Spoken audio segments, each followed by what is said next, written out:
Hi, and welcome to another episode of If I Speak. If you're new around here, don't forget to like, subscribe to our YouTube channel. Also follow us on Instagram as well. We're quite active on that as well. And if you haven't already, check out our old videos that we've put out on YouTube as well. We've done some controversial opinions. We've also talked about match reviews, match previews as well. So go check them out as well. And yeah, we've got the usual lot with us. What are you saying, guys? I hope you're all good and stuff. And yeah, let's just get straight into the match review. So, who should I start with? All right, Shum, I'll start with you then. We recorded a preview for Leeds versus Chelsea last week, and the score was 0-0. Is that a good point, or is that 2 points drop for you? I think that's a really good result for us. Obviously, you're playing against yourselves. I talked about in the preview, it's a big game for us playing against Chelsea. You guys have been in great form. And even now with the recent result yesterday, which you had in the Champions League, which I'll let you talk about. Again, strong side under your new manager. So I think we came away with a really good result there. And defense did really well against some of your players, despite the fact that obviously we've conceded a lot of goals this season, and it's the first season in the Premier League. So you're not expecting, to be joined with the likes of Chelsea, City, Arsenal, and we've done that this season. So I think that Ellen Road as well, or have a few of them been away? No, it's been different places, but yeah. But no, yeah, I think the Chelsea game was good for us in the sense that the keeper did really well. I mean, you said that a lot of the shots just straight at him, but I think for a young keeper, especially like we bought him from Lorient, and he'd never even played any first team football hardly. Whereas for us, we just put him straight into the Premier League team first team, and that's quite mad considering playing against some top players, and he didn't concede. And you guys were a threat in attacking wise. He just kept shooting, and we just blocked everything out. Again, we had some great chances from our attackers. Tyler Roberts completely turned the game around. And I kept saying I was quite critical of him last couple of games. I wasn't liking the way he was playing, and when I saw the team sheet and I saw that Bielsa left him in, I was a bit angry. I was thinking, well, what's going on here? But it worked out well, and I think he deservedly got that man of the match. Like, he just played really well, even struck the bar, and if that went in, that would have been another great goal. Bamford got the injury, so I had to go out for, by the way, as well. Well, he's back. He's back now. Oh, yeah, he back? Just knocked. So apparently he's back for the Fulham game. So that's good news. But Rodrigo got injured in training just recently. I think yesterday or the day before. So he won't be playing against Fulham. Liam Cooper's still out as well. But all in all, yeah, it was a good game. Rodrigo, I mean, he came on and got subbed off within like the space of 20-30 minutes, but he also said that he was injured, so he did well considering that he still managed to play a good half an hour. Yeah, it's a good result for us. I mean, for a Leeds side, for Leeds fans, that was a really good game. Another player I think who played excellent was Ayling. Like, he was just top class. I mean, I was just looking at the stats now, and I think after Wan-Bissaka, he's got the most like tackles completed in the league. So he's just been excellent this season. And he used to play for Arsenal back in the day, and wasn't really a first team player or anywhere near that. But he's worked his way up the ranks through Yeovil Town, Leeds, and now he's playing in the Premier League, and he's showing what he's made of, and especially against sides like yourself, he's done really well. So yeah, it was a good game for us, I think. Yeah, I think just touching on the game, because obviously we're talking about, I think from my perspective as well, then yeah, it was just 2 points drop for us. I just thought we weren't good enough on the day. Defensively, I've always said we've been solid. Like, it's been 9 to 10 hours since we last conceded, but it's just going forward. Like, even though we've got all these attacking players and options, like, there just seems to be no click within the team. There's no patterns of play. It's just hit and hope, I guess, really. And I think that's stemmed from like our midfield of Kante, Jorginho. Like, none of them are going to break a pass through. Like, Jorginho is the best passer we've got in midfield, but he's not going to thread a ball in like someone else would, for example. So in that sense, it's a bit frustrating. And then Havertz as well played as a striker this time rather than centre forward, and I felt that actually made a difference in terms of how he played. Like, he still had a good game. He covered a lot of ground and stuff, but he just couldn't put the ball in the back of the net. He had like 2 or 3 chances where he could have scored, but he just didn't take them, and I think that was the problem. Like, I was really frustrated after that game, because we should have won, and we should have put more pressure on Leicester and Man United. But then we go on to the Champions League game yesterday that we had against Atletico Madrid. Like, as shit as Atletico were, I thought we were also fantastic as well. The way we were pressing, even without Mount and Jorginho, which I was worried about, and the fact that Atletico Madrid had Felix back properly from COVID and stuff. They had Trippier back. I think they had a couple other players back as well from injury. I think what's in the Jimenez? That's it. Jimenez was back as well. So I was a bit worried. I was like, it could be a draw. And then when I saw that Christensen wasn't in the lineup, I was a bit worried because he's really done well since Thiago Silva's been injured. But who needs Christensen, man? When you've got the French Terry in centre back, Kurt Zuma, what a performance against Atletico as well. Like you bossed it, Rudiger as well. Like you pocketed Suarez, man, and Kante as well. Kante will get the credit he deserves for this because it was all over the pitch and stuff. So he basically just bossed it. And then Hakim Ziyech as well got his first goal in a long time actually. Deserved it as well. Great counter attack. And I was just saying off air as well that we've seen more of the old Chelsea when Mourinho was there, Ancelotti and everyone, where we'd be more counter attacking, and I think that suits our philosophy rather than attacking style like Sarri and Lampard. But yeah, like I think I've seen a stat or something like that. Chelsea have only conceded 2 goals since Tuchel's been arrived, and I think like Tottenham conceded 19, like City conceded 7. So we're trending in the right direction. But results like Leeds we need to put aside and focus on the league in the sense that we just every game's like a cup final. We've got a good run coming up and stuff. So we just have to prove ourselves really and really push for second place. And yeah, hopefully with the Champions League as well, we get a good draw. Like I've said to Abhinav as well. Like I hope we get Liverpool, Porto, and Real Madrid. Those are the 3 teams I'll be looking at. But obviously, to win the Champions League, you need to beat the best. So yeah, I guess we're prepared for that. But yeah, we'll move on then. So we'll go on to Darius next then. Obviously, it was a North London derby. North London derby. Big game, obviously, regardless of where you guys are on the table and stuff. It's always going to be a big game. Arsenal won that 2-1 in the derby. So, Darius, give me your thoughts, bro. Huge game, bro. Huge. Why isn't Andy being spotlighted? Finish. Put your hoodie on, boy. He's already run to the car, putting Drake on repeat, man. Bam. Got a bone to pick. How are you starting the podcast with a 0-0? Bro, Shimon's pulling the strings for Liv. Bro, it's always Leeds. Then you're licking off Chelsea for like 20 minutes, bro. Chelsea, the main game. Atletico, so... True. Nah, they were easy. Yeah, they were rubbish, man. Right. Best game of the weekend by far. 2-1. Well deserved as well. We were class. Dropping Aubameyang was a huge call. Paid off in the end. Apparently it was lateness. I like it. Too many years we've been saying that Arsenal players are just getting away with far too much. I like Arteta stamping it down properly. Even if it was a couple minutes too late and he was stuck in traffic or something, there's no excuses. And it might have been against Arteta if we didn't win and we played awful and had no attacking options. But no, it worked out. Man, like Lamela, it was a nice goal. No, I'm like, nice goal. I was shocked. I just went silent. Like that was mad, to be fair. Then you see his other side, and he gets sent off because he's a goon. So, no.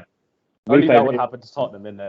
Yeah, literally, man. Score a bad goal and then just bottle it. Nah, credit where credit's due. That was a sick goal. I won't talk too much about Tottenham because I'll let Nandu get onto that. But in terms of us, Tierney again, I think probably best left back in the league, up there anyway, top 3 for sure. Emil Smith-Rowe was really unlucky not to score. Odegaard again, 2 goals in a week. He scored a great goal against Olympiacos and then got another. And then Lacazette, who stepped in for Aubameyang, probably last minute as well. Credit to him, stepping up, scoring a nice penalty. Well deserved. They didn't really do anything, to be honest, until the last 10 minutes when they had 10 men, which was quite ironic. That's the only time Kane actually started having shots, doing his little nudges, not even little nudges on Gabriel. I'm surprised that wasn't on match of the day because he's a dirty player, man. England's hero, he's dirty. But Gabriel pocketed him all game, so I'd be frustrated as well if I was him. David Luiz, solid. Like I was thinking about David Luiz, he's actually solid for like 8 out of 10 games, maybe even 9 out of 10 games. But then he would just make a stupid mistake, which is why. Same with Xhaka, to be fair, he was solid as well. Faultless, to be honest. Hopefully, it was a big week for us last week, beating Olympiacos 3-1. Obviously, tonight we're playing them second leg. I don't think we'll slip it up, surely. But no, Tierney. More confident now with Europa League, like because obviously second leg hasn't been played yet. But are you more confident now that you can go far or even win it? Like you slapped Olympiacos 3-1. I think we can go. It'll be interesting. I think we can go all the way, to be honest. And then if we finish 10th in Europa League, it won't really matter. I think Arteta knows that Europa League is going to be our best route, well, our only route to Champions League football and to success this season.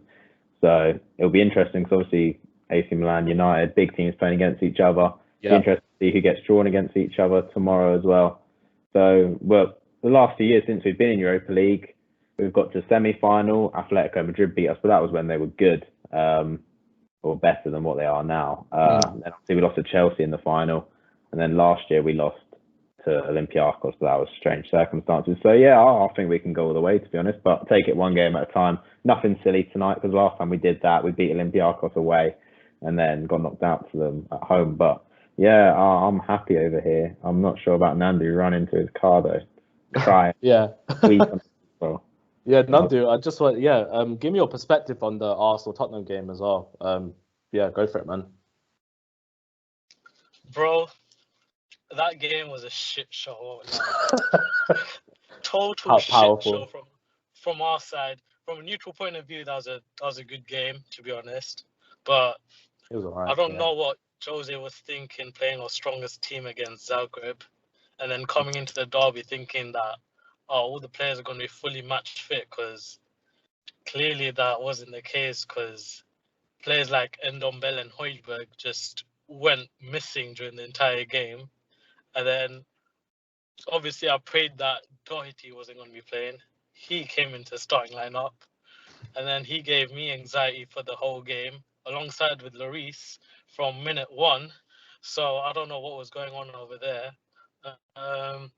Obviously Son got injured, and I wanted the shithousery, as I said last week. We got that from Lamela. He might have overdone it a little bit towards the second half of the game, but there's no excuse to be doing that in the game. How long is Son out for, by the way? How long is he out for, Son? Do we know? Or? No idea. Oh, okay. He might be fit for this weekend, but no idea. But yeah, the only players that were good were Sanchez, bar the penalty that he gave away, because I think that was questionable from him. I don't know what was going on, because that was going out of play anyway. It's like from the 70th minute onwards, it's like Kane and Lucas took a Viagra pill, and then they couldn't finish it off. Like so many chances for 20 minutes, but you've got a hard on for 20 minutes and you still can't finish the game off. At least play for a draw, man. Like seriously, I don't know. I mean, everyone's criticizing Jose like I am, but either way, there shouldn't be any excuses from the players, because you're playing at the top level and you're meant to be proactive going into the game. Like seriously, I don't know. Like everyone's saying that Jose is telling us to sit back, but I'm watching all these YouTube videos where Jose's pitch side and he's shouting at the players to be pressing from the front, but seriously, man, fucking shit show. One thing, man. Doherty was a great signing for us, man. Not gonna lie. He got killed out there. He got killed out there, bro. The thing is, you're playing Doherty. He had a terrible first half, and I don't get what Jose was thinking, not taking him off for Aurier or bringing on Sissoko for Ndombele, because clearly that wasn't working out. And yeah, man, I got nothing else to say on that. Like seriously. Are you sure? There's nothing else that's worth adding on. Fair enough. I've got a page full of notes. There's nothing. No. Are you driving now to go see Jose or something? Is that where you're? Yeah, is that where you're going? I think I should. I need to go. I might even catch a plane right now.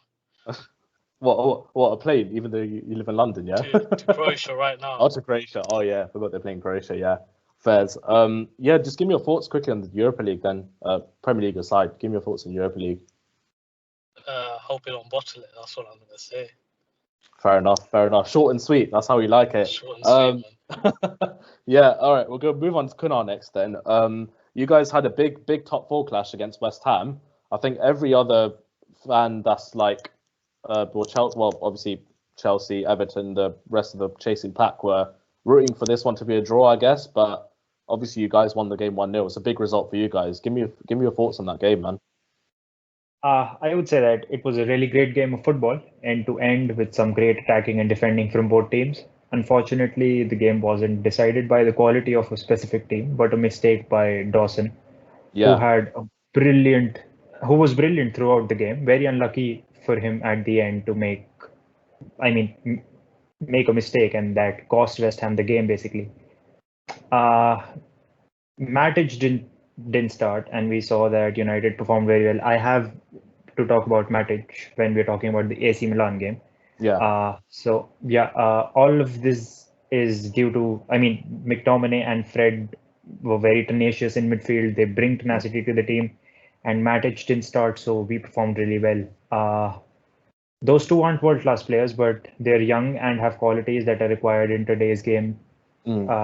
Another clean sheet for Henderson. He has been doing really well. I would also like to give a shout out to Harry Maguire. He had a great game against a physically strong West Ham team who have aerial threats in form of Souček and a physical threat in form of Antonio. Although I wasn't very worried about them, to be frank. I know I would turn some heads here by saying this, but I was glad that Ole didn't make any subs. The reason for that being that we already are struggling with a few injuries, and nobody on the bench would have brought something to the game that wasn't already there. I was really impressed by the way West Ham played after they went down to that own goal. The game would have been very different if they played that way from the start, and David Moyes would still be United manager if he managed to get United playing that way and not just spam 500 crosses per game into the box. Not a very eventful game, but like I mentioned, a very good game to watch. In the end, United came out on top and capitalized on other teams around us dropping points. And the result gave us the confidence going into a busy and important week, I would like to say, as now we have two must-win games coming up against AC Milan in the Europa League and Leicester in the FA Cup. Yeah, I wanted to ask you about the AC Milan game because obviously you guys played at Old Trafford. It was 1-1 and stuff. It's a complete contrast to how it's going in the league for you guys. So are you worried at all, like, with that result? The saying for the European games, even if you're in the Champions League or the Europa League, is always been that win your home games and don't lose your away games. That gives you the best chance of going through to the next round. By the looks of it, the tie is in Milan's favor at the moment. I was concerned going into the game because of the injuries we've been picking up in the last 2 months. The international break can't come soon enough for us. United started like a coal power train in the age of bullet trains. AC Milan started strong and managed to break the deadlock, only for VAR to rule it out for handball. Milan pressed well. Milan pressed well and kept the ball well. After the first 15 minutes, United managed to calm their balls and actually start keeping hold of the football. Fair enough. Your analogies are so funny, man. I rate them every week, bro. I mean, you need to calm your balls in order to keep hold of the football, right? The possession was split evenly after that point, and both teams gave it a go. AC Milan had more shots on goal, but United had the better chances and managed to break the deadlock. What a beautiful assist by Bruno from the halfway line, and a brilliant header by Ahmad to take it over the Russian keeper. About him, That makes Ahmad the fourth youngest European scorer in United history, behind Mason Greenwood, Marcus Rashford, and George Best. That's the sort of company all footballers would be proud to be a part of. To speak a bit more on Ahmad, he was spark that United were lacking in the game. He took players on, made runs in behind, and sat a couple players down. He looks like a future star, although I would still not start him against Premier League opposition, as I believe he still needs to bulk up a little, gulp down a few glasses of whey protein and hit the gym before he's actually physically ready for the Premier League. AC Milan scored with the last kick of the ball, or the last head to the ball in literal terms. Until that point, Dean Henderson had made a few good saves and was on his way to keep his sixth clean sheet in a row. Looking back at it and not wanting to sound like Mourinho or Klopp, but I believe that the weather change affected the last few minutes of the game. The rain was pouring. The rain was pouring, and although this can't be an excuse, I think that it helped the ball slip past Dean Henderson rather than him making the save. A boring, frustrating, and fruitless game overall. So much so that trying to remember a highlight from the game apart from the Ahmad goal is giving me a headache. Fair enough. If you got a headache, man. It was a perfect example of how most of us wait for our birthdays whole year and then feel disappointed at the end of it. Yeah, that's true. True, man. It's true. And like I've spoken about the West Ham game, and I was talking about Matic, I would like to say that I think that Nemanja Matic is done at the top level of football. I don't want to disrespect him because of what he's achieved in his career, and he's given to United, but at the top level of football, he's done. I don't want to see him start another game for United. Wow, interesting. Interesting you say that, because when you say Matic, it actually links on to our main topic that we're going to discuss later on. But before we do that, thanks for that, Kunal, by the way, as well. We'll move on to the Monday night game. So it was Wolves against Liverpool. Liverpool got a big win in their eyes against Wolves, 1-0. But that was, I think, foreshadowed by Patricia's injury, and hope he has a speedy recovery, to be honest. And yeah, Abhinav, what's your thoughts on the game? Yeah, it was a great performance. It wasn't the most convincing of performances, but but it was one that's important for our momentum, I'd say. I got caught in as well. But I'll excuse him because things aren't quite clicking right now. So we just need to get a win on the road and then just keep building from that, I'd say. The break probably came at the wrong time for us, I'd say, because when you want to build momentum, it's better to play every 4 or 5 days and get a winning streak. But at the same time, what a lot of the teams have been lacking is just a couple of weeks where they can train their players without having to preserve their fitness for the game in the midweek or the games coming up. I think I was pleased by our centre backs, actually, Philip and Kabak. They look like a good pair. They're not the best pair, obviously, but it's the best we've got. I think the best pairing we've got. Yeah. Largely down to the fact. I mean, Fabinho's good in defence, but we compromise a lot in midfield by bringing him there. Even Phillips said, "Oh, now that we've got Fabinho back here, Phillips is going in for tackles, and then Fabinho just sticks his leg out and wins it, and then they're on attack straight away." So in that, that's really important that we got him back, and I think we've got the balance right now with Thiago, Fabinho, and Gini, maybe Keita, but we have a team set now. I think Firmino will come back so we can rotate with him in the front three. I don't know if he gets in but it'll make us a bit more flexible, actually, because I remember at the beginning of the season we started with we signed Thiago and Jota because we wanted to be a bit more flexible and play 4-2-3-1, and then ever since the injuries came, we weren't able to do that. Thiago's a decent player in a double pivot with he was for Bayern. So maybe we can try that. Play Firmino as an attacking midfielder and play the front three and see how it goes from there. Yeah. Yeah, interesting. And just quick on the Champions League and stuff. Is there what are your thoughts then of obviously this week the teams that are going through? Have you got your eye on anyone or anyone you avoid or? Yeah, I mean, Champions League's probably our priority now because we're not performing to the level we need to in the league. But I wouldn't rule anything out right now. The teams I'm looking at, I go into every season. I don't really care who we play because I think Liverpool in Europe is a bit different to Liverpool in the Premier League. You noticed it in the Leipzig game where they're second in the league, 2 points off Bayern, but then we wiped the floor with them in both legs and we made them look pretty poor and we forced them into errors. And I don't know what that's really down to, and maybe it's a motivation thing because there's more to play for in the Champions League. And we do a couple of years back, we did relish playing as the underdog in the big tournaments and trying to beat the big team. So maybe it's less pressure for us because we don't really have. Well, we do have quite a lot to lose because if we don't win the Champions League or make top 4, we don't get Champions League. So I think I don't really mind who we play, but I just enjoy watching the Champions League. But obviously, ideally, maybe Chelsea, same as you, Chelsea, Dortmund, just a Porto. We always get Porto as well, which is good fun because we always slap them up 5-0 in the second leg. So I'm kind of hoping we avoid, like, I say Dortmund, but I just don't know what They're Haaland such a is going to turn 50-50 up. team because like going Yeah. forward they're amazing. Obviously, they've got Haaland, Sancho. They've got like players like Thorgan Hazard as well. They've got Brandt as well. They've got good Yeah. players going forward, but I just think defensively they're really bad. Yeah. So I feel like Dortmund's a 50-51 in a sense, but yeah. Any other thoughts, I don't know. Like you're saying, like, it just depends on which Haaland comes up on the day.